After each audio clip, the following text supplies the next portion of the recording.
In every pursuit of knowledge lies a spark that endures challenges, inspires innovation, and transforms understanding into progress.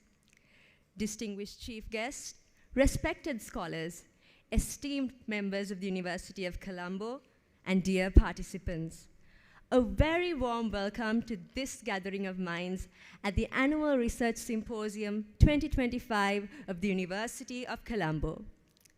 Today, we continue to celebrate the boundless potential of research and its power to build resilience in an ever-changing world.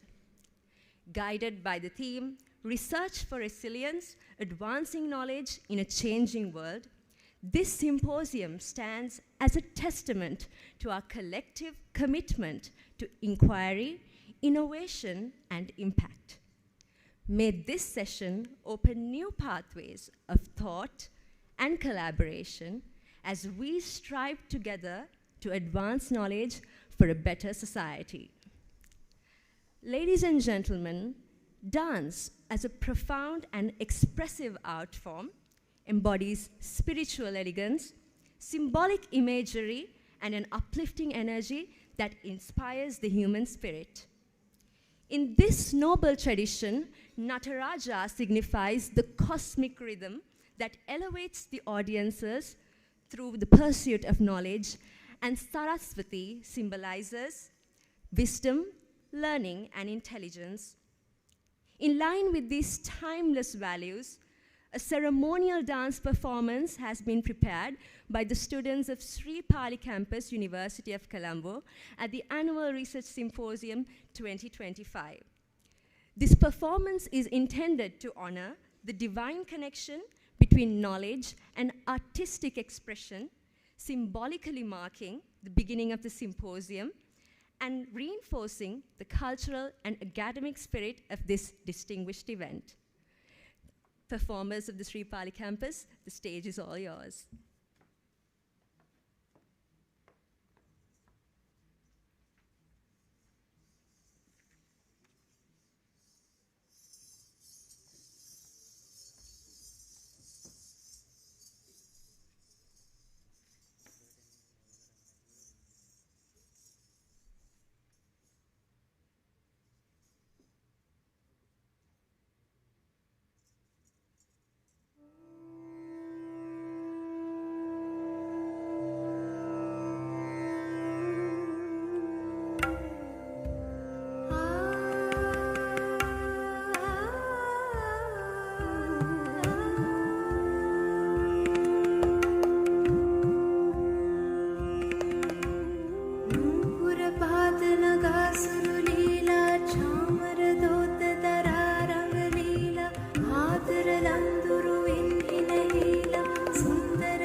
देवाति देव खतिर नाम Kumaravel त्रैलोक शासनादरु अग्रनायका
Thank you for that wonderful performance.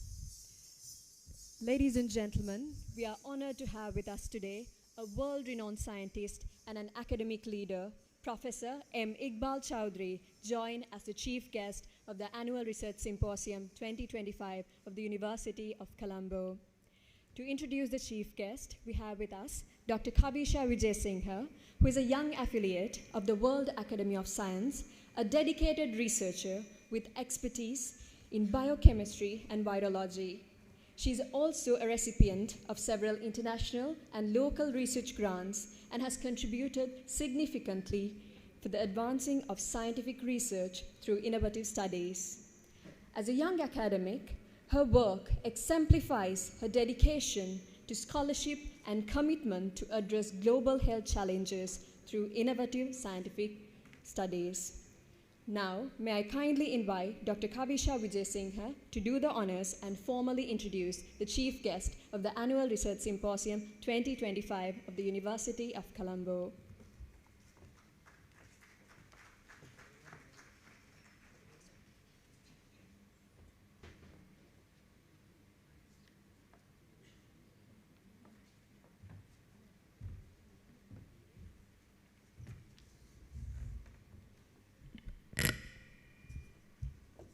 Good morning, everyone, and a warm welcome to all of you to the annual Research Symposium of the University of Colombo.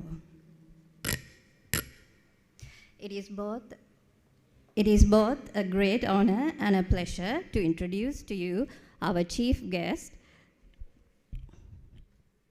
Professor Muhammad Iqbal Chowdhury, the Vice President for the Central and South Asia region of the World Academy of Sciences and the Coordinator General of the Organization of Islamic Cooperation, OIC Standing Committee on Scientific and Technological Cooperation, whose distinguished presence here today has added an immense value to this gathering.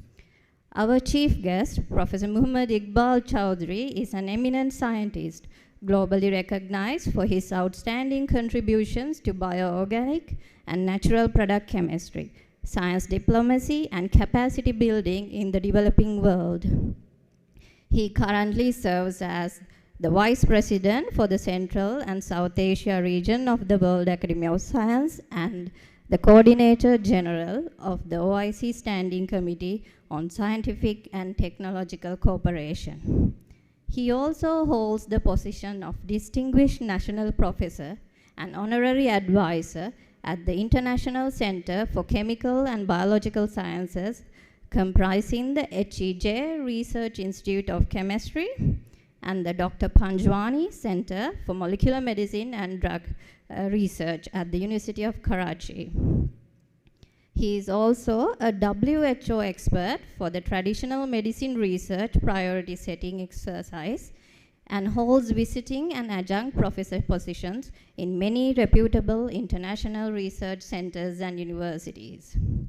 A prolific scholar and a mentor, Professor Chowdhury has authored and edited 94 books, published over 2,100 research papers and book chapters, and holds 94 patents, including 64 US patents.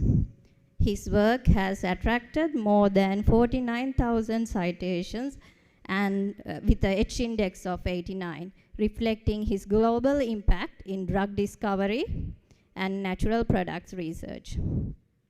He has supervised over 110 PhD students and trained hundreds of researchers, particularly from Asian Afro-nations, fostering global South-to-South scientific collaboration. His pioneering discoveries include potent anti-epileptic, anti-leishmanial, and anti-Parkinson compounds, as well as novel antibiotic-resistant reversal agents and cardioprotective natural products. These findings are at various stages of preclinical and clinical trials, demonstrating his leadership in translating natural product chemistry into therapeutic innovation.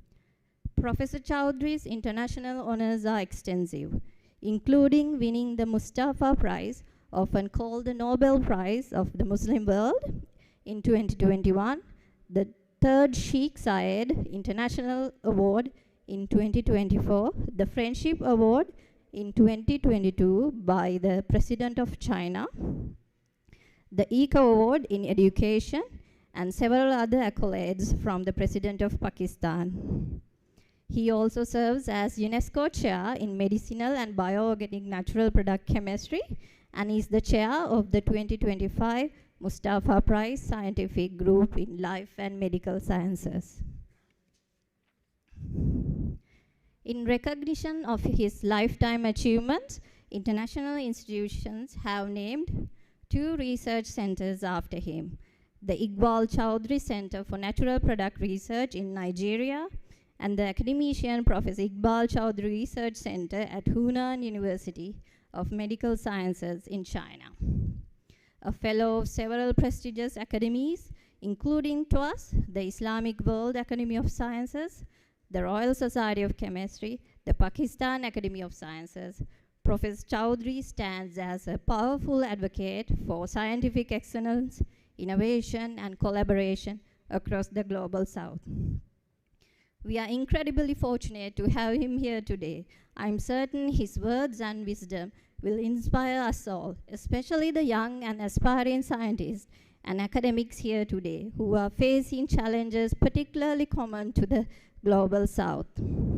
Poor infrastructure, the limited access to research funding, lack of access to academic journals and publication barriers, the lack of mentorship, lack of policy framework or poorly implemented policies, administrative hurdles, the immense pressure to give up and seek opportunities elsewhere are in fact a reality for so many. So as you listen to his words today, let us see the reflection of our own journeys thus far and the possibilities that awaits us. Please join me in extending a warm welcome to Professor Muhammad Iqbal Chowdhury.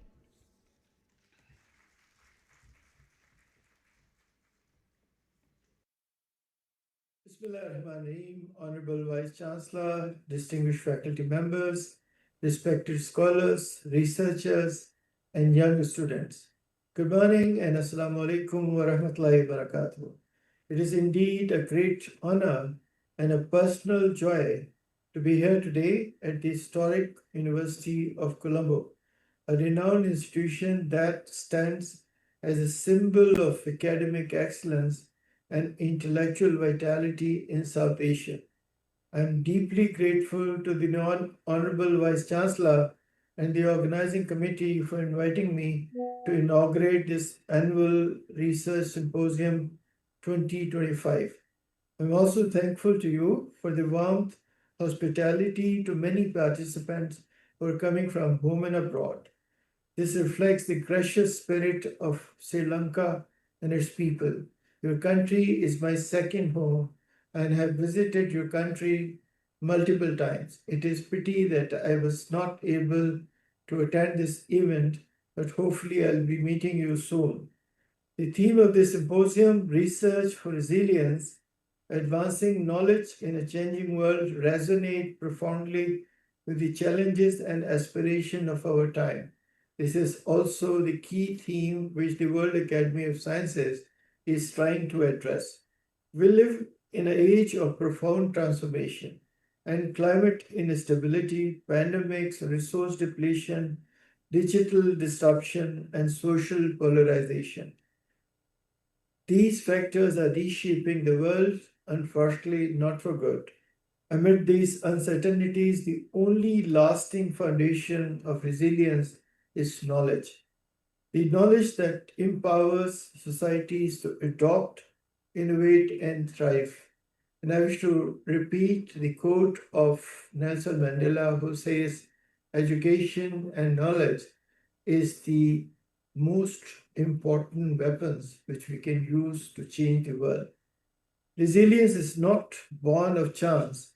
It is cultivated through embedded scientific inquiry, collaborative research, and shared vision of human values and progress. No single nation or university can confront these challenges alone. Collaboration is the true engine of modern science. The free exchange of ideas, data, and expertise is what transforms isolated discoveries into collective progress for humanity. This is a philosophy that underpins the mission of the World Academy of Sciences and its many programs. At the World Academy of Sciences, our mission is to build scientific and technological capacity across all developing nations in Global South. Through our joint research programs, training fellowships, technology transfer initiatives, science diplomacy initiatives, and centers of excellence is strengthening. We are currently supporting a large number of fellowships and mobility all across 4 continents. And these are focused on both developing the capacity of younger people in conventional and modern knowledge domain, as well as to build inter-institutional cooperation across continents and countries. Our collaboration with Sri Lankan institution, including the University of Colombo, is something we deeply cherish. We look forward to expanding these partnerships further, particularly in the areas of climate adaptation, health research, and technology-enabled education, where Sri Lanka has significant expertise. The fourth industrial revolution offers unprecedented tools for transformation.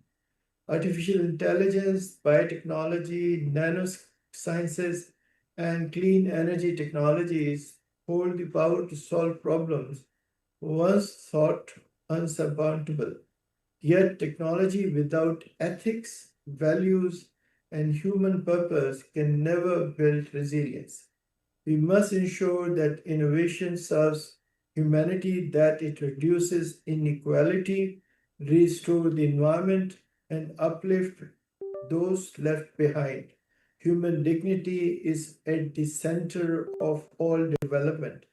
At the World Academy of Sciences, we emphasize innovation for inclusion, capacity for development, and institutional linkages for better understanding of human values. We wish to ensure that even the smallest institution in the smallest developing countries have access to shared infrastructure, digital tool, and training because all intellectual capital in every country is important to solve enduring problems which our earth faces today. Resilient nations are not built in laboratories alone, they are built in classrooms, lecture halls, and research groups. Our greatest source is not oil, gas, minerals, or natural sources. It is the mind of our youth. To the students present here, I wish to say you are the architect of tomorrow. You will live in a world more complex, more interconnected, and more unpredictable than before. Your success will depend not only on what you know, but on how you learn, adopt, and collaborate. As a lifelong researcher and teacher, I have learned that curiosity, perseverance, and integrity are real drivers of discovery. Knowledge without humanity can mislead, but knowledge with compassion can transform life. Knowledge which benefit is what we need today. South Asia, with its shared heritage, cultural diversity, and intellectual wealth, has all the ingredients for global leadership in science and technology. Let us use our proximity and shared values, as well as shared challenges, as opportunities for regional collaboration. Together, we can establish a strong scientific ecosystem that supports peace, prosperity, and innovation across the borders. The University of Colombo stands today at the forefront of this noble mission, nurturing research that matters, uplift communities, and strengthen resilience. This symposium is a beacon of the spirit uniting disciplines and people for common global good. As we reflect on the meaning of resilience, let us also remember the spiritual and cultural dimension of knowledge. Our cultures value knowledge which benefit, and that is what world requires today. These values remind us that pursuit of knowledge is sacred. It is a divine trust placed upon humankind.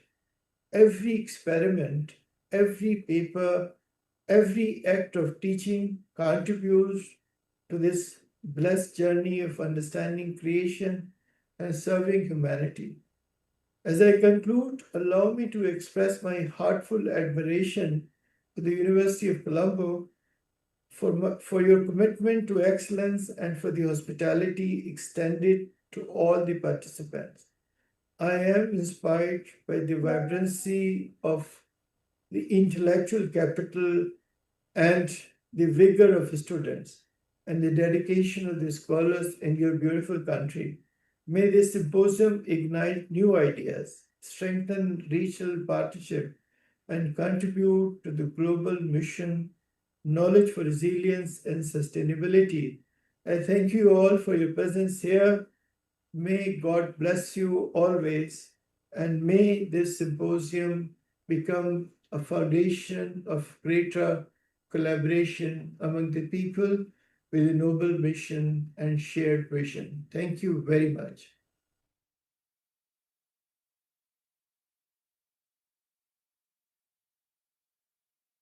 Those invaluable words of wisdom that you have bestowed upon us. Ladies and gentlemen, it is my honor to have Professor Gomika Udugumasurya to join the symposium as one of the keynote speakers. Formally introducing Professor Gomika Udugumasurya is Senior Professor Upul Sonnadara, Dean of the Faculty of Science and Senior Chair Professor of the Department of Physics at the University of Colombo. Professor Sonnadara is a distinguished physicist and an inspiring academic leader. He holds a PhD from the University of Pittsburgh, USA, and has made exceptional contributions to the field through over 300 indexed publications. A recipient of many prestigious accolades, including the CVCD Award, the GRC Lifetime Award, and the 2025 Breakthrough Prize in Fundamental Physics, Professor Sonnadara exemplifies excellence in research, innovation, and academic leadership, continuing to guide the Faculty of Science towards the new frontiers of discovery. Now, I would like to cordially invite Senior Professor Upul Sonnadara on stage to formally introduce the keynote speaker.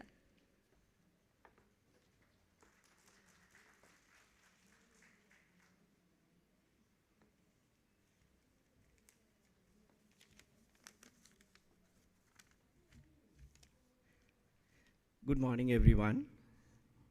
It's my pleasure to introduce the first keynote speaker of the ARS 2025, University of Colombo, Professor Gomika Udugumasurya. Professor Gomika Udugumasurya obtained his PhD in bioorganic chemistry and biochemistry from Wayne State University, USA, followed by postdoctoral research at the University of Texas Southwestern Medical Center, where he began developing his expertise in combinatorial chemistry and peptide-based drug discovery. I'm happy to note that he earned his BSc specialized in chemistry from the University of Colombo, Sri Lanka. He's a leading scientist in the field of medicinal chemistry, chemical biology, and molecular therapeutics, with a strong focus on the discovery of novel agents for cancer diagnosis and treatment. He currently serves as the Professor of Medicinal Chemistry in the Department of Pharmacological and Pharmaceutical Sciences at the University of Houston. He also holds adjunct appointments at the University of Texas MD Anderson Cancer Center and the Dan L. Duncan Comprehensive Cancer Center at Baylor College of Medicine. His research has led to the identification of cancer stem cell biomarkers, selective inhibitors in kinase signaling, and novel antiviral and anti-cancer legends with significant translational potential. Professor Udugumasurya's contributions have been recognized through numerous awards, including the Faculty of Excellence in Research Award from the University of Houston, the NIH Career Development Award, and the UT Metroplex Science Award. He has been honored as a 50 in 5 scholar for outstanding research productivity and innovation, and has been elected as the senior member of the National Academy of Inventors, USA, in recognition of his contribution to science, innovation, and intellectual property. In addition to his academic achievements, Professor Udugumasurya serves as the senior advisor on science and technology to the President of Sri Lanka. Professor Udugumasurya, I cordially invite you to present the keynote address. Thank you.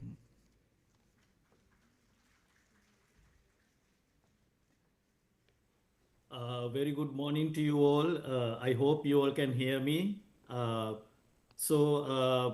Honorable Prime Minister and Minister of Education, Dr. Harini Amrasuriya, the Secretary to the Prime Minister, Mr. Pradeep Kaputantri, the Vice Chancellor of University of Colombo, Professor Indika Karunatilaka, distinguished invitees, my dear colleagues, staff, and students.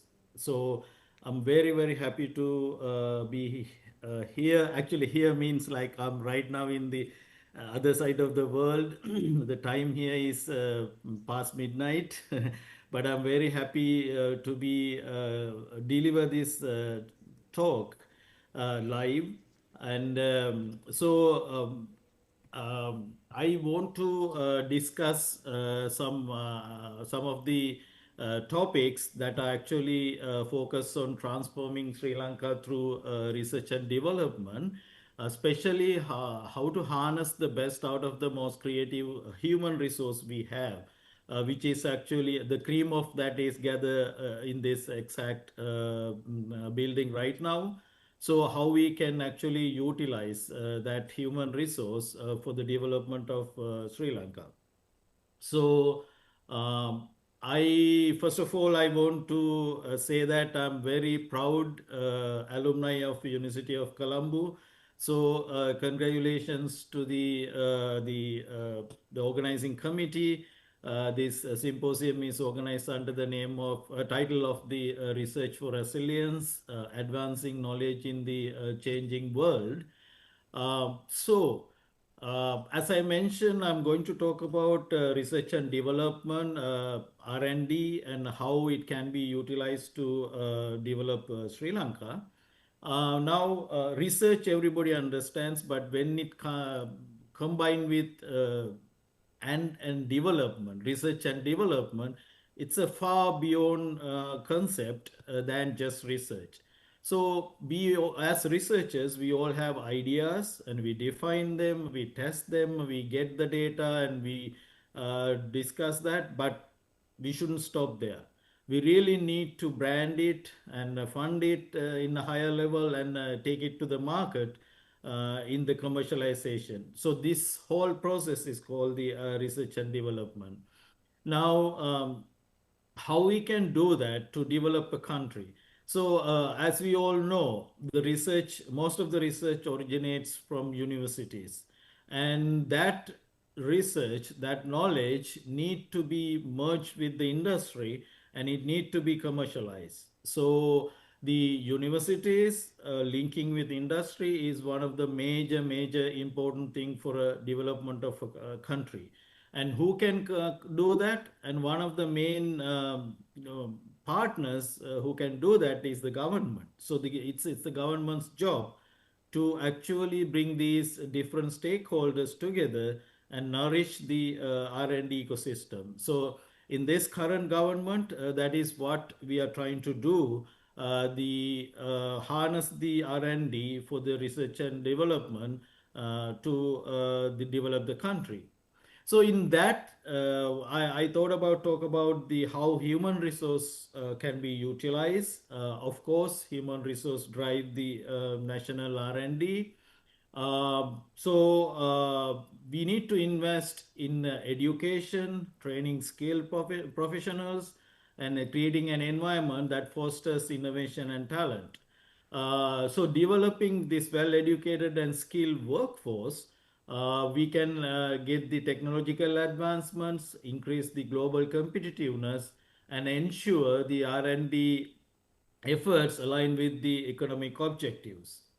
If we look at some key strategies about using human resource in R&D, first of all, as I already mentioned, we really need to invest in education and training. I mean, that's what the higher level of that process is done by you all. So providing quality and practical education at all levels, including technical and vocational training. So the second, actually, we need to develop a skilled workforce. Of course, I don't need to explain that. And also align the human resources with the national goals. So this can be done in the organization or institution levels and also at the national level. So that is where again the governments should play a big role. and also encourage the innovation and knowledge sharing, creating a culture that encourages both inventions and innovations. And this can be done by having the right organizational structures, management practices, and the promotion of knowledge sharing, and importantly the collaboration among stakeholders. So I will talk about these topics in little bit detail. Now, right now the government, there are two major initiatives are going on. First, actually, the development of the government research and development policy, which is already finalized, and it will be going to the parliament very soon.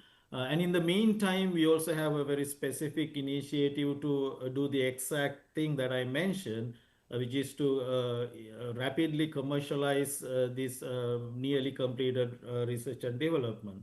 So I would like to talk a little bit in detail about the research and development policy. Now, if we look at the Sri Lanka, we have a lot of research. Actually, in a lot of research institutes and universities, there are a lot of research going on, and even very high level research going on. But there are some gaps also there. So one of the main gaps is this research is not nationally prioritized, and also it's scattered. It's not directional. And then secondly, the this really great research outcome that you all are doing has not been linked to the economy properly. So in the front end, the directions are not really given, and then the back end, the products are not really linked to the economy. Again, it's none of your problem. It's actually you. I mean, I always say the researchers in Sri Lanka are doing the greatest job in the very difficult conditions. But these are the things that the government should handle, align properly.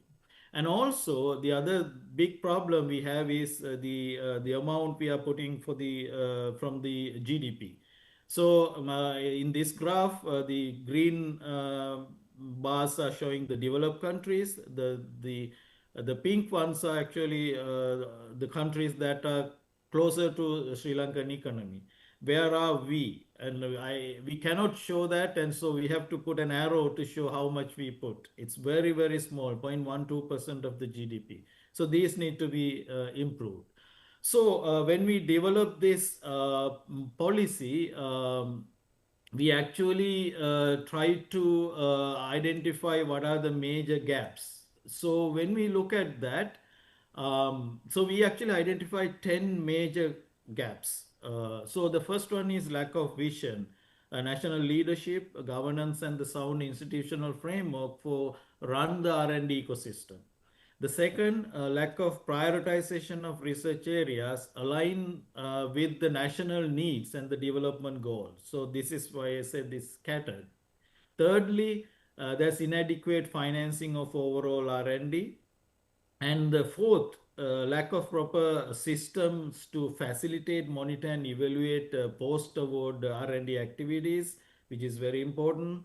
And then the fifth is the weaknesses in the intellectual property protection and insufficient mechanisms for the commercialization of research results. Sixth is lack of mechanisms on knowledge and R&D outcome dissemination for community empowerment and well-being. The seventh is lack of mechanism to develop, motivate, and return adequate and competent human resources in R&D field. We see a lot of brain drain, and there are a lot of problems. And then the eighth is inadequate strategic partnerships, networking, and integration to the sustained national and international collaborations. Again, I know you all doing that individually, trying your best, but I'm talking about we need to have all this in the national level. Nine, gaps in the research ethics in accordance with the nationally and internationally accepted ethical practices and applicable treaties. The 10 is some cross-cutting issues such as imbalances in research facilities, services, instruments, slow procurement processes. I know every day you face these problems.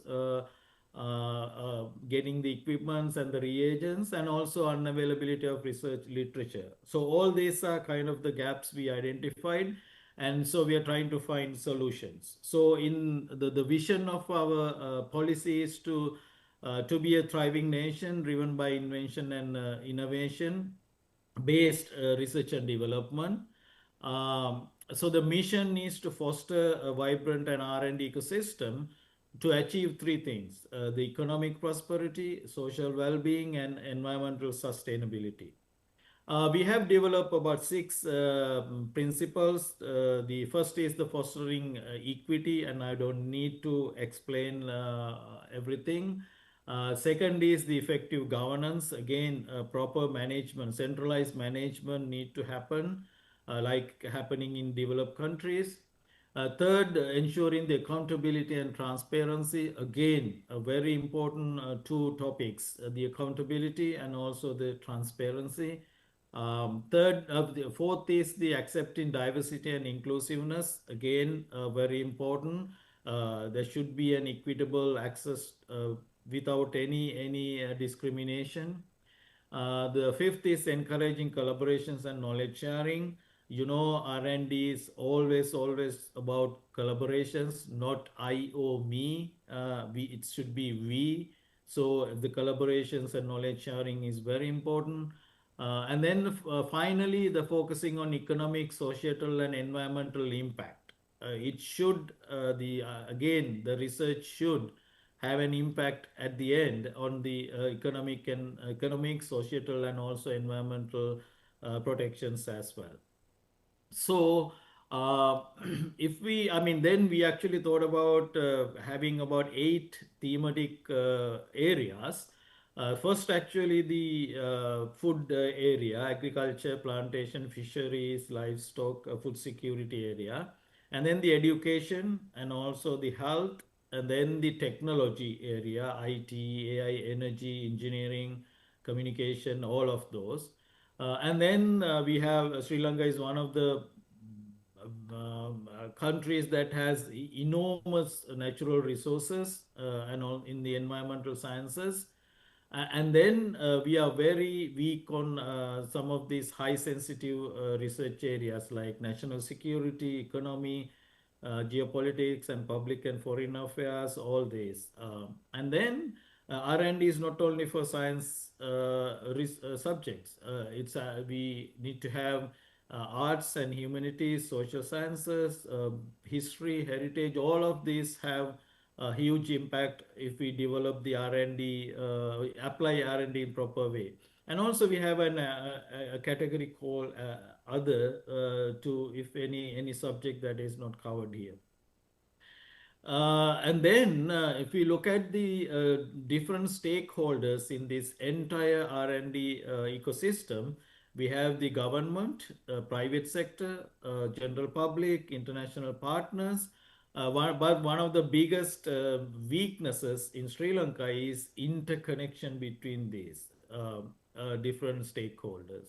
So once this happen, we need the government need to come forward and then actually initiate these processes and support the research drive in the universities, research institutes, technical colleges, and all those areas. So this is how the basic research initiated. And then we need, like in the developed countries, we need to further de-risk this initial research. So we need high-tech incubator facilities. And then the private sector come in because the research become more and more de-risked, so they can come and invest and complete the cycle. So this is how almost all developed countries handle their R&D, a combination between all these different stakeholders.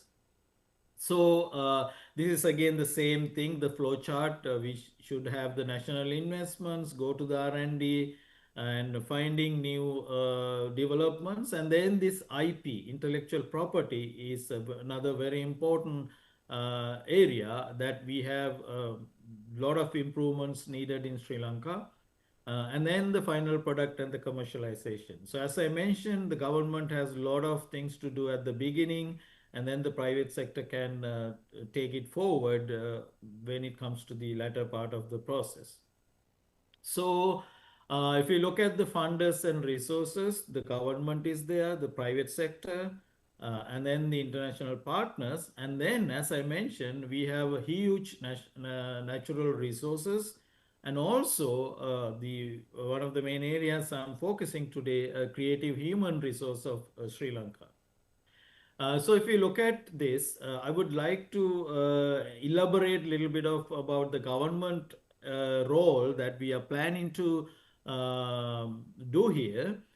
So if we go back to the those 10 gaps or weaknesses we found, if we focus on the first six, this is about number one, policy leadership area, number two, the prioritization, number three, funding, number four, about the facilitation monitoring, number five, the commercialization, number six is on the knowledge dissemination.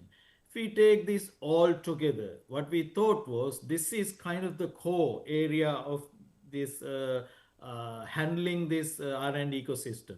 So we thought about combining all these six areas and develop a centralized R&D management system. So we are planning to establish a high-level National Institute of Research and Development, uh, and also National Research and Development Committee, a commission at higher level to handle this. So what are the things we are going to handle? Again, following those six major areas, this National Institute of Research and Development will have six divisions. The first one is the Policy Development Division, and then the second one, all these are interconnected. The second one is Feasibility and Prioritization Division. This is where we prioritize research based on the government development plans and the national development plans. And then the funding need to come for these prioritized research. Project assessment and fund disbursement division, and then these need to be facilitated, regulated, monitored post award. So that is the next division. And then the fifth one is again, once these research outcomes are coming in, they are already aligned for the national development. So the commercialization should happen. The having supporting with proper intellectual property management, and also the most importantly the commercialization.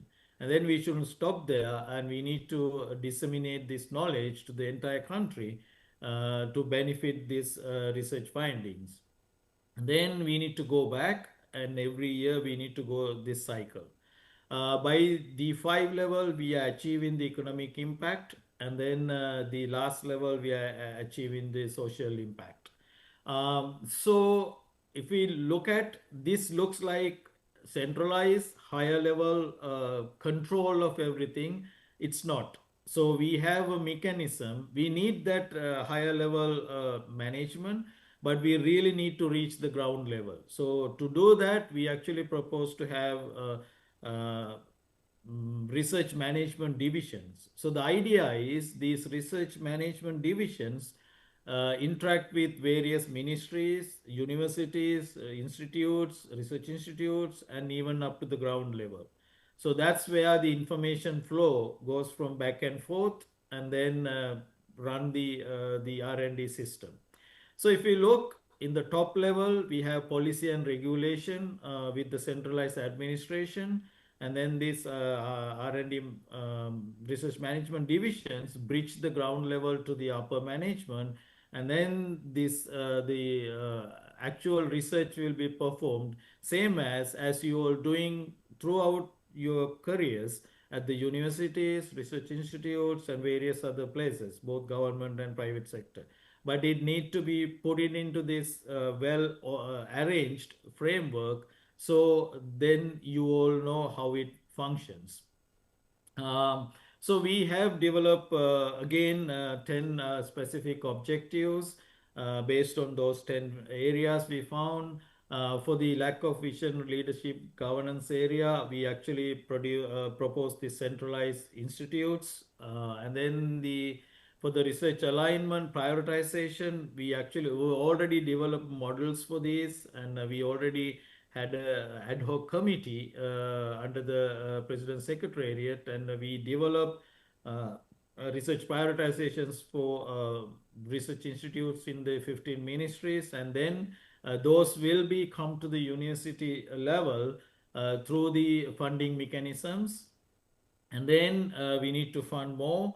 Of course, the president is very keen to fund R&D, and even last year there was increment in the funding. And then we need to increase the other collaborations, international funding, and all other mechanisms.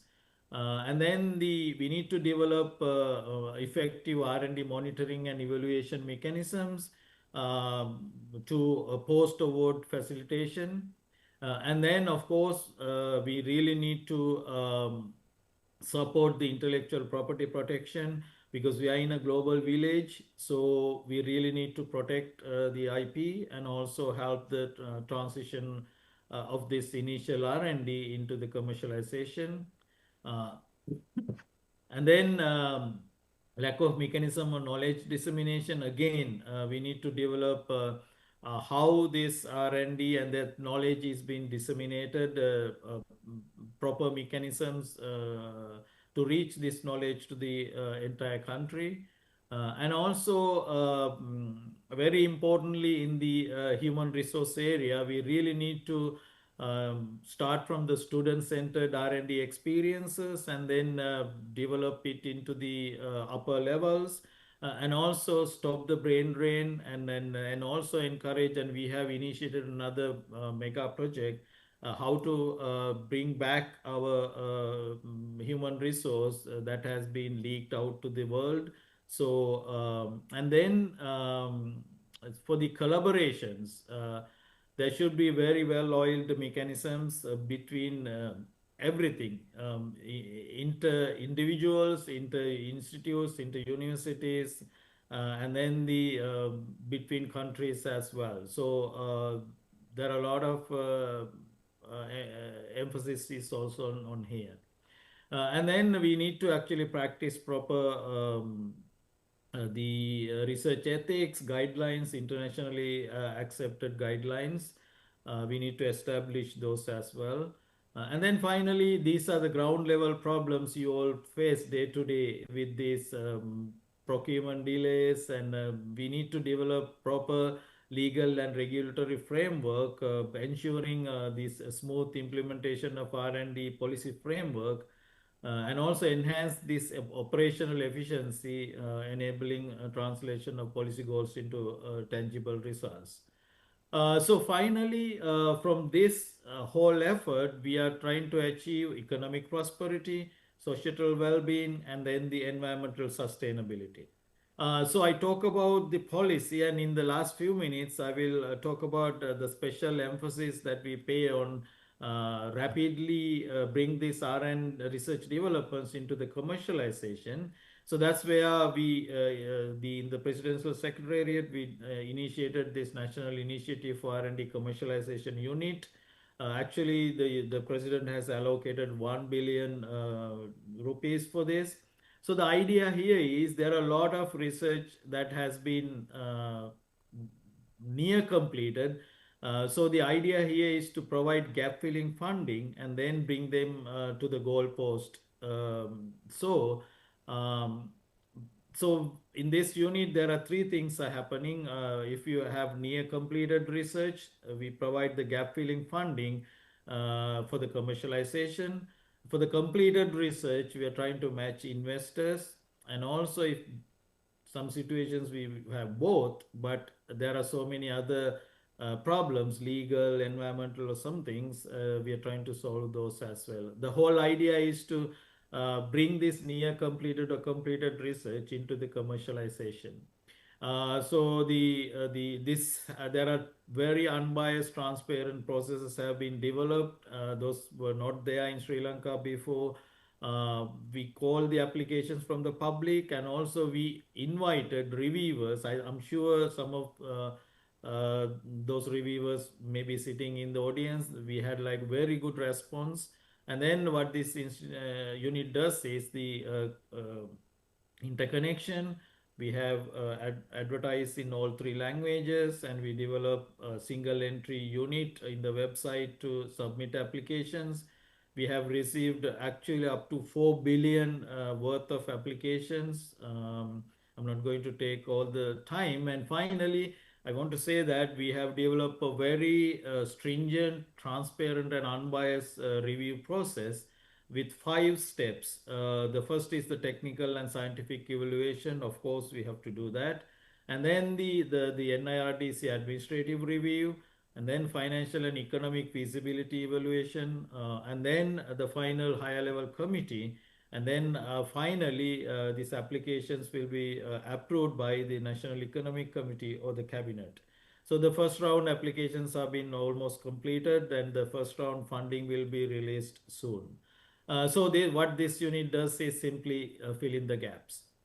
So I spoke about two major activities going on in the R&D area, the policy development and also this commercialization efforts. To conclude, I would like to go back to this picture where the universities need to be linked with the industry, and then the government should play a big role there. And then actually we really need to utilize this really great human resource we have to enhance this R&D capability, and then develop value-added products and services to support the economy. I think you all know the main economic plan for this government is to go for the production economy. So that needs the value-added products and services. How it comes from the R&D. So I really want to acknowledge and thank and congratulate from Vice Chancellor to everyone who involved in this, and also you, decide to have this very timely important theme for this annual research conference, the Research for Resilience, Advancing Knowledge in the Changing World. So thank you so much for inviting me to give this keynote talk. And last but not least, I really want to congratulate all the greatest scientists we produced who have been felicitated today in the top 2%. So congratulations to you all. And I really want to very kindly and humbly request you all, please don't stop from there.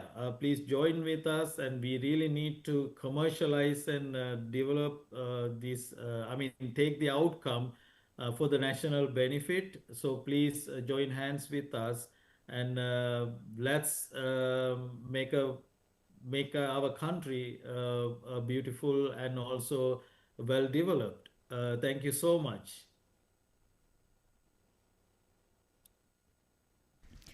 Thank you very much, sir, for enlightening the audience with an informative and an insightful address. Ladies and gentlemen, we now move on to our next keynote address. And to formally introduce the keynote speaker, we have with us Professor Dinesha Samaratne, who is a distinguished academic and a legal scholar from the Department of Public and International Law of the Faculty of Law, University of Colombo. She is also a research fellow at the Melbourne Law School, Australia, and serves as the editor of the University of Colombo Review. A respected voice in constitutional discourse, Professor Samaratne has made notable contributions for advancing constitutional governance and institutional integrity in Sri Lanka.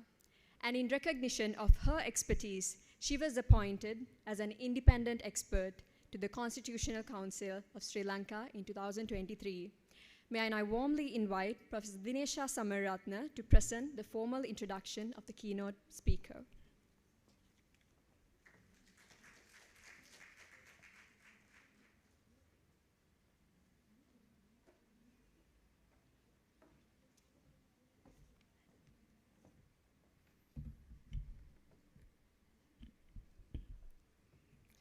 distinguished ladies and gentlemen, it is indeed an honor to be called upon to introduce our next keynote speaker, the second keynote speaker for the day, Dr. Sasanka Pereira, who is a cultural anthropologist. He is currently the chairperson of the Colombo Institute for Human Sciences and director at the Center for Poverty Analysis and at Thambapani Academic Publishers, the only academic press in Sri Lanka. As is customary, permit me to recall Dr. Pereira's academic credentials. He is a graduate of the University of Colombo and read for his PhD at the University of California in Santa Barbara in the United States of America. His postdoctoral training was at Princeton University, also in the United States. He served at the Department of Sociology of the University of Colombo for 19 years. He then went on to serve the then newly founded South Asian University in New Delhi, India, initially as its founding professor of sociology and then as chair of sociology. He also served in several administrative roles. He served twice as the Dean of the Faculty of Social Sciences and then as the Vice President of the South Asian University. Dr. Pereira's intellectual labors focus on questions related to violence, memory, memorialization, urban life, and more broadly, on culture. He has devoted much of his efforts to studying these questions in the Sri Lankan context, but not only. He has carried out fieldwork in Asia, such as in Japan, India, and Nepal, but also in Australia. His noted publications include Violence and the Burden of Memory, Remembrance and Erasure in Sinhala Consciousness, published in 2015, War Zone Tourism in Sri Lanka, Tales from Darker Places in Paradise, published in 2016, Fear of the Visual, Photography, Anthropology, and the Anxieties of Seeing, published in 2020, and he has also co-authored Against the Nation, Thinking Like South Asians, published in 2019. He has also edited major volumes on a diverse range of subjects, including Humor and the Performance of Power in South Asia, published in 2022. He has won awards for his work, including the State Literary Award for the Best Translation of Poetry with Indu Gamage in 2023. Needless to say, Dr. Pereira's academic and administrative contribution has been significant. However, in my view, it is not only this contribution that makes it worthwhile for this distinguished audience to listen to him this morning, the last 15 minutes of it. Dr. Sasanka Pereira has served society meaningfully, not only through his academic and administrative work, but also as a public intellectual. Speaking at the annual research conference at the Faculty of Arts in 2014, he noted, and I quote, "Being an academic is not a matter of simply holding a job. It is a vocation, it is a way of life, it is a passion, and above all, it is a responsibility," end quote. All around me, I see academia being reduced to credentials, an insistence on exaggerated use of titles, social media posts about purported achievements and promotions, while around us, questions of the day, such as the climate change crisis, challenges to democracy, rising inequality, and the advancement of artificial intelligence press on us. In this context, Dr. Sasanka Pereira's contribution to public debate, including to debates on academic freedom, offers us a refreshing but also challenging counterexample. In 2024, he put into practice the observations he made in 2014 and opted for voluntary retirement from the South Asian University rather than compromise on the integrity of his supervision of a postgraduate student. Dr. Sasanka Pereira, therefore, stands before us not only as a serious scholar who has made a significant contribution to our understanding of the world, but also as someone who has paid a heavy price to abide by the truth-seeking responsibility that we are tasked with as academics. Ladies and gentlemen, I present to you Dr. Sasanka Pereira. Thank you.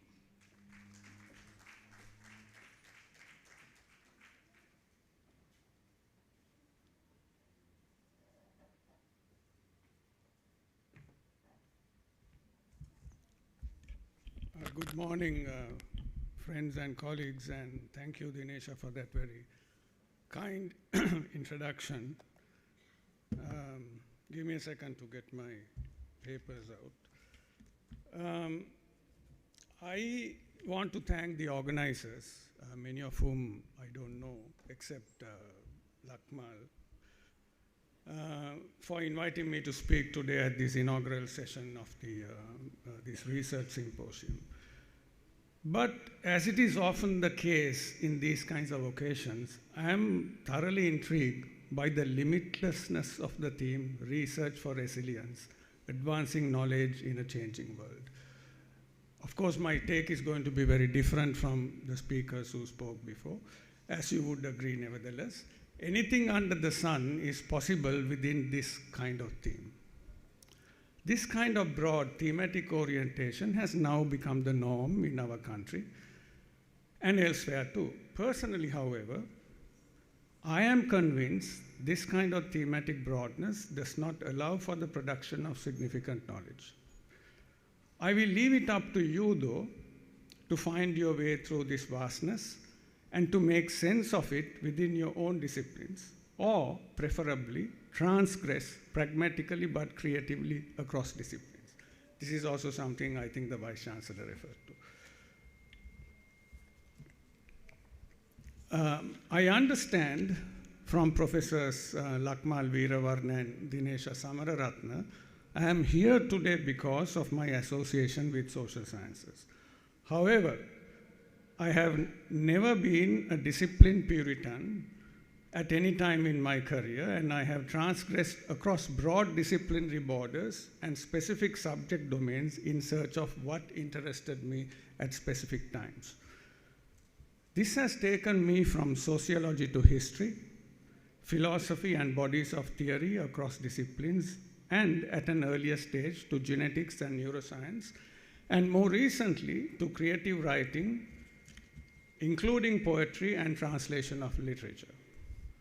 Obviously, much of this is beyond my formal training in social anthropology, but one can, and I believe one actually should, venture beyond the ramparts of one's training. This preface is to offer a simple explanation as a point of departure for the ideas I will be sharing today. From this eclectic and what has been for me an adventurous academic background, I want to raise very briefly two broad but fundamental questions today on the intellectual personality of both social sciences and humanities as they manifest in our society and as I understand them. These are questions I have raised both in Sri Lanka and elsewhere in South Asia for well over 2 decades.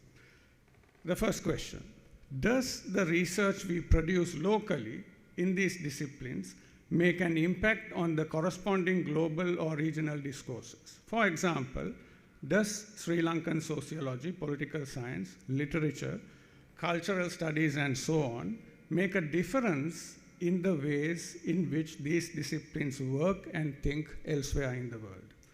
Second question, to what extent has theory and philosophy produced by our social sciences and humanities, which ideally should be so fundamental to these disciplines, impacted global discourses?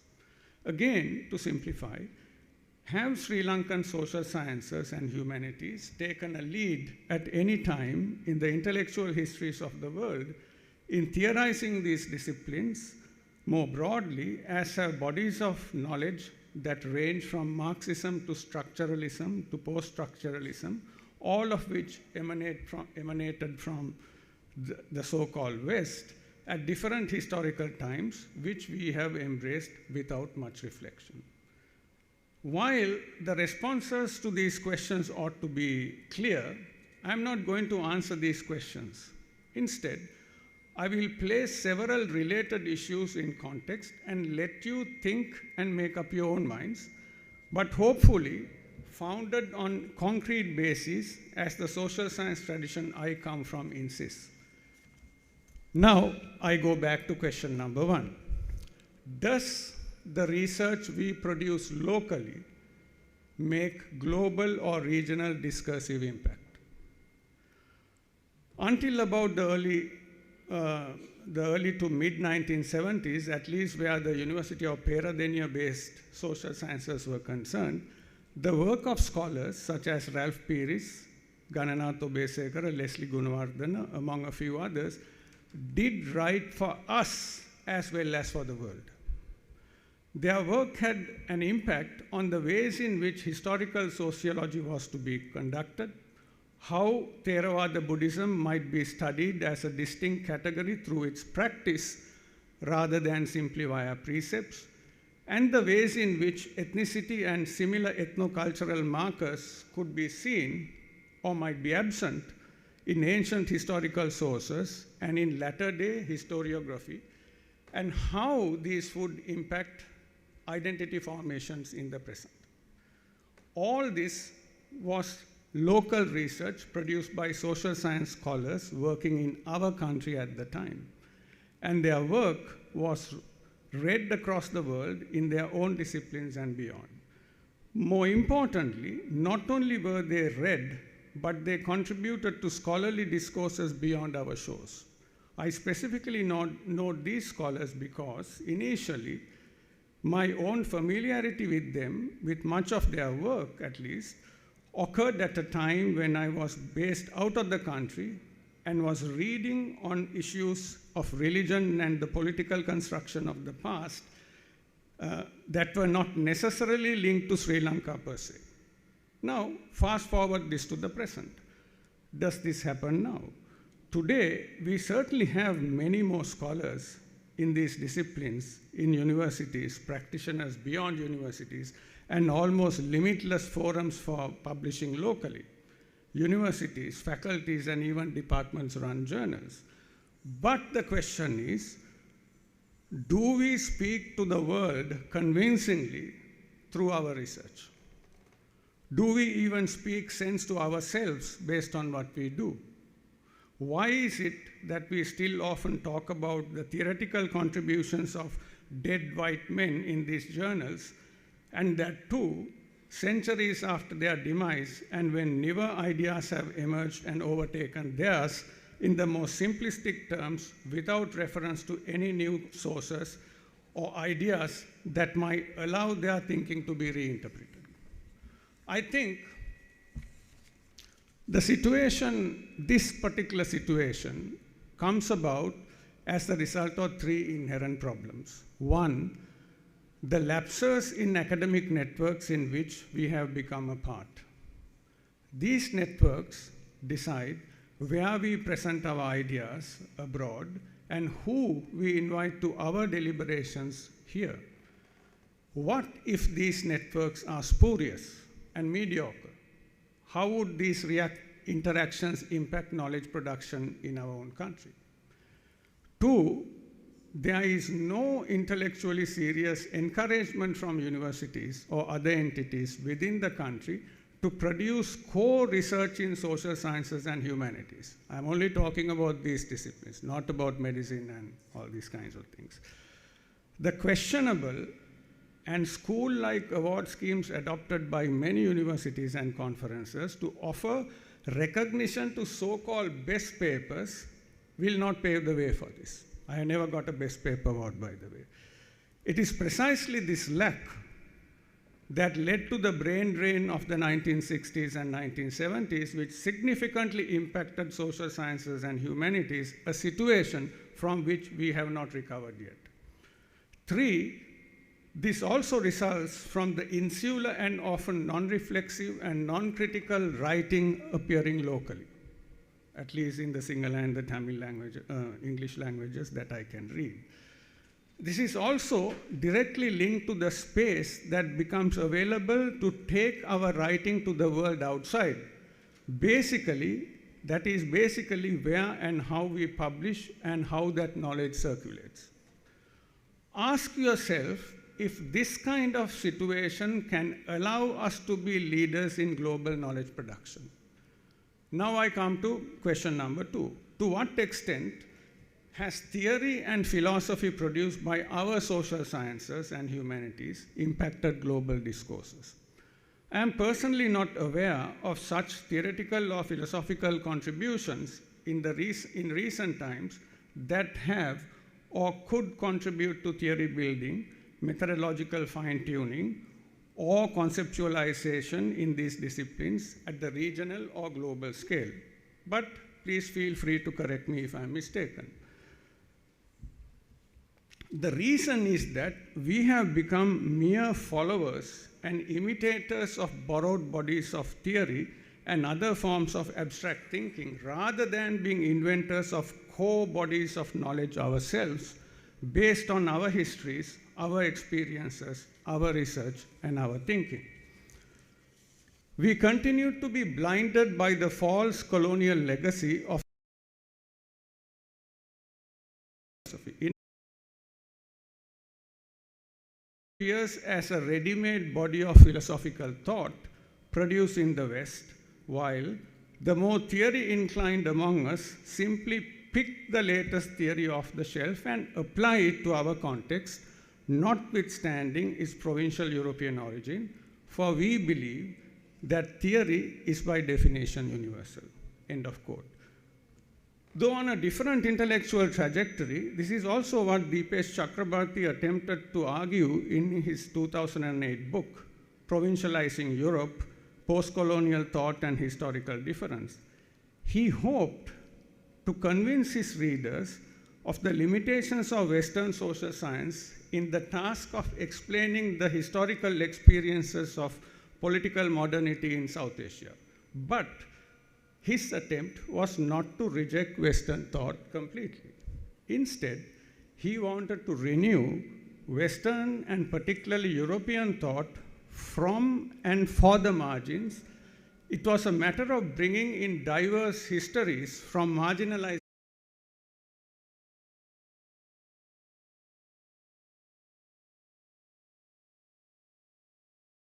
Safiq.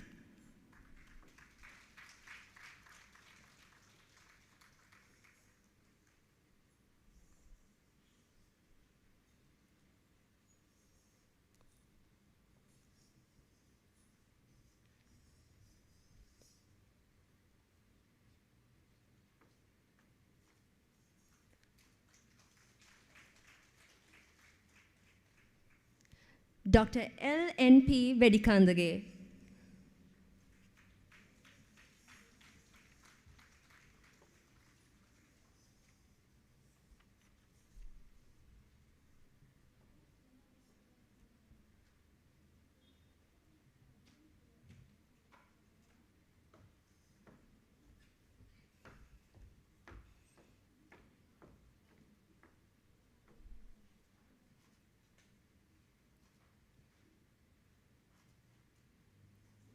We would like to thank the Dean of the Faculty of Education, and we would like to invite the Dean of the Faculty of Management and Finance, Professor Nihal Hinnayaka, to present the awards for the Faculty of Management and Finance. Presenting Senate Awards in the general category for the Faculty of Management and Finance, Professor A.S. Adhikaram.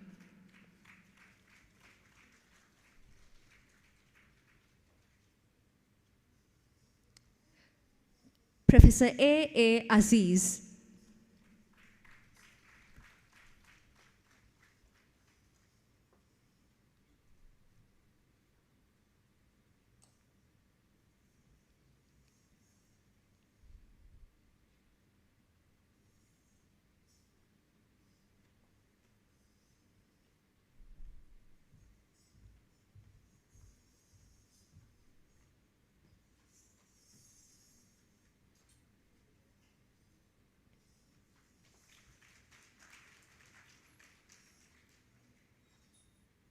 We would like to thank the Dean of the Faculty of Management and Finance, and we would like to invite the Dean of the Faculty of Technology, Professor R.U.K. Piyadasa, on stage to present the Senate Awards for the Faculty of Technology.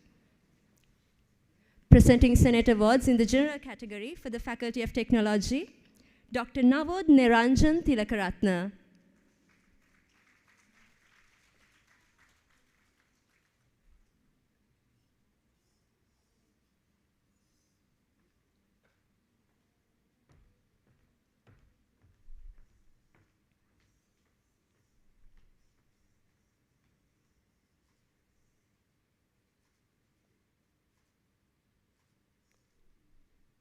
Professor W.K.S.M. Abesekara.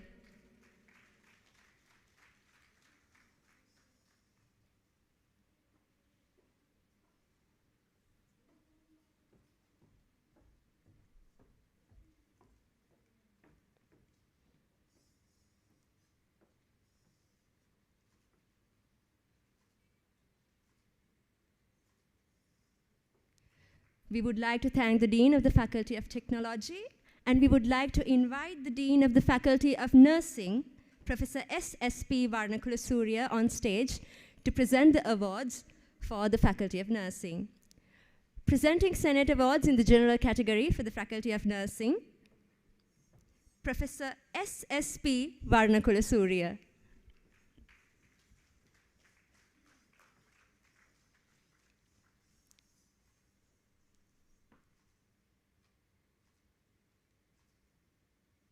Dr. Tilina Lakmini Gunatilaka.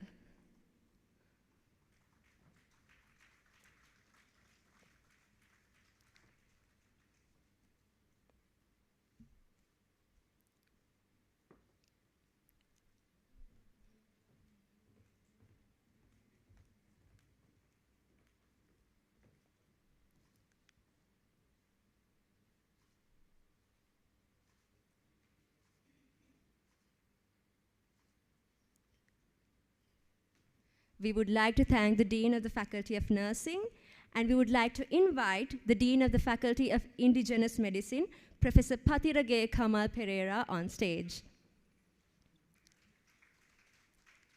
Presenting Senate Awards in the general category from the Faculty of Indigenous Medicine, Professor Patirage Kamal Pereira.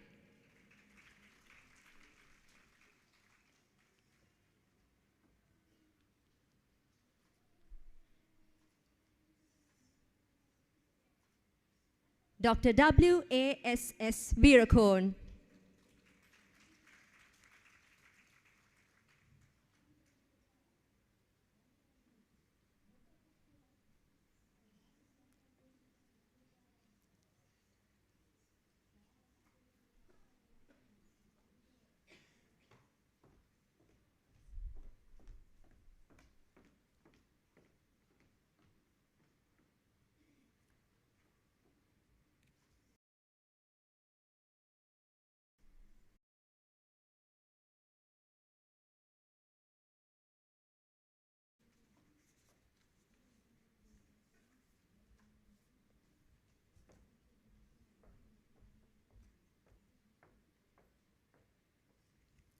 Professor Pradeep N. Veerasinghe.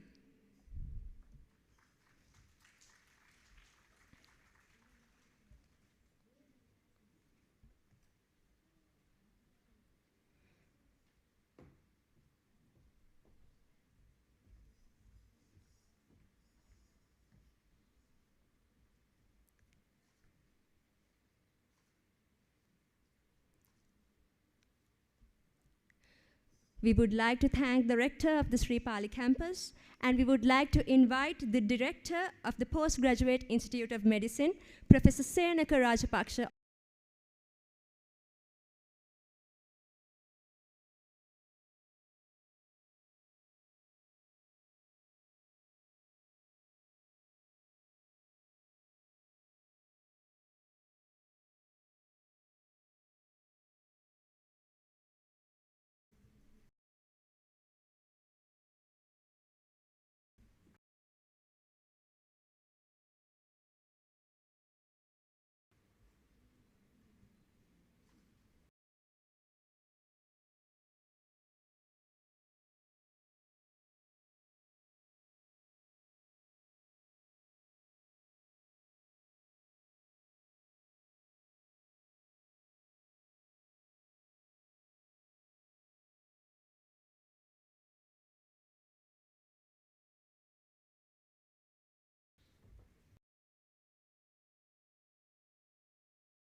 We would like to thank the students of the Sri Pali campus for their magnificent performance. Ladies and gentlemen, let's give a thundering round of applause.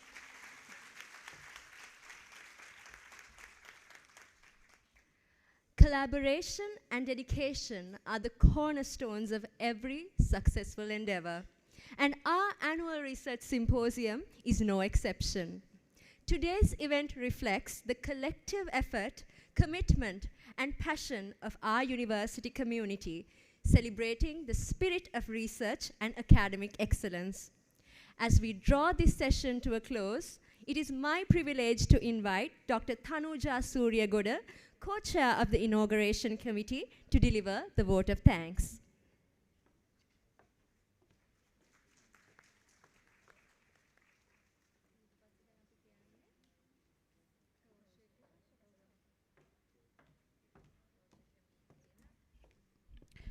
Good afternoon, distinguished guests, ladies and gentlemen. It is a great honor and privilege to deliver the vote of thanks on behalf of the organizing committee of the Annual Research Symposium 2025 of the University of Colombo.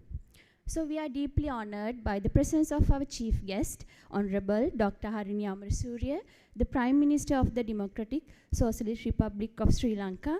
Madam, Your Grace's presence and inspiring address have truly enriched this occasion. We also extend our heartfelt gratitude to the chief guest of the symposium, Professor Mohammad Iqbal Chowdhury, Vice President of the Central and South Asia of the World Academy of Sciences, for his inspiring and thought-provoking address. We are deeply thankful to UNESCO Towers for facilitating Professor Chowdhury's participation as the chief guest, and to the Professor Humra Jahan and her team for their coordination. Our sincere thanks also extend to our keynote speakers, Professor Komika Udugamasuriya, Professor of Medical Chemistry at the University of Houston, USA, and Dr. Sasanka Pereira, Chairman of the Colombo Institute for Human Sciences, for their insightful, inspiring talks that truly enrich today's proceeding. We sincerely thank Dr. Kavisha Vijayasinghe for introducing the chief guest, and Senior Professor Upul Sonnadara and Professor Dinesha Samaratna for introducing keynote speakers. We are also thankful to Mr. G. Pradeep Saputantri, Secretary to the Prime Minister, for gracing this event with his presence. This symposium is a result of months of dedicated work by many individuals and teams. Our heartfelt gratitude goes to our guest of honor, Professor Indika Mahesh Karunatilaka, the Vice Chancellor of the University of Colombo, for his inspiring leadership and guidance. A very special word of thanks goes to Professor Lakmal Veeravarna, Chair of ARS 2025, for his tireless commitment and outstanding effort in leading organizing committee. We sincerely thank the Rector of Sipali Campus, Deans and Directors for their invaluable support. We are also grateful to Registrar, Bursa and Acting Librarian for their continuous support. Our sincere thanks goes to Ms. S.P. Aryaratna, Deputy Registrar, Academic and Publication, for her exceptional coordination and administrative work. And also to Ms. Monica Kirialla and Academic and Publication team for their tireless contribution. A special mention also goes to Mr. S.F. Shifa, former Assistant Registrar, Academic and Publication, for his assistance in organizing and convening meetings. We extend our appreciation to the organizing committee of the Faculty of Science for their dedication, effort and exceptional teamwork in making this symposium success. Our appreciation also goes to editorial committee headed by Professor Tara De Silva and Assistant Editor Dr. H.A. Menaka Harankava for compiling the symposium proceeding and related publications. We appreciate the great support from the IT and Publicity Committee led by Dr. Mudita Bandara and Dr. Manjusri Wickramasinghe. We would also like to thank Professor H.E. Jayavira, Professor Kasundi Soisa, Director of the Network Operations Center, and their staff for invaluable technical support and assistance. We also extend our sincere thanks to Dr. S.T. Nandasara from University Press. A special thank to Ms. Kalini Dharmasiri, Sripali campus, for coordinating the FEST conference and mass media activities and promotions. We are also grateful to FOSS Media team for their outstanding support in media coverage and event coordination. Our heartfelt thank goes to Sampath Bank for their sponsorship. A special thank you to the dancing team from the Sripali campus for their vibrant performance, and very special thank you to comparing team for the smooth flow of today's procedure. We also wish to acknowledge the contribution from many students, demonstrators, non-academic staff, and volunteers whose enthusiasm and commitment have been instrumental in the success of today's program. Finally, our heartfelt thanks goes to award winners, alumni, academics, and students, both present here and joining virtually, for your participation and engagement with the university research community. If by any chance I have missed mentioning any individual name, please accept my sincere apologies and my deepest appreciation for your contribution. On behalf of the organizing committee, I extend our warmest thanks once again to everyone who has made the ARS 2025 a meaningful event. Thank you very much. Thank you very much, Madam. Ladies and gentlemen, as we approach the conclusion of the Annual Research Symposium 2025, we celebrate yet another remarkable milestone of the university's calendar. The university's research profile, much like a masterfully woven tapestry, reflects the dedication, creativity, and the collaboration of its academic community. Our scholars' work transcends the traditional boundaries, addressing real-world challenges and contributing to the society, the environment, and the economy. We extend our heartfelt gratitude to all the distinguished guests, academics, and participants whose presence and contributions have enriched today's proceedings.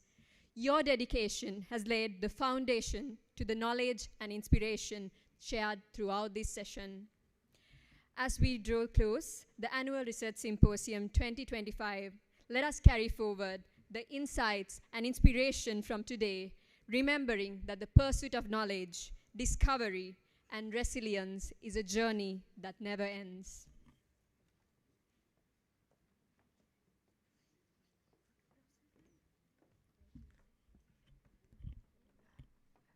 We would like to invite the Annual Research Symposium Organizing Committee along with the Vice Chancellor, Professor Indika Mahesh Karunatilaka, on stage for a group photograph.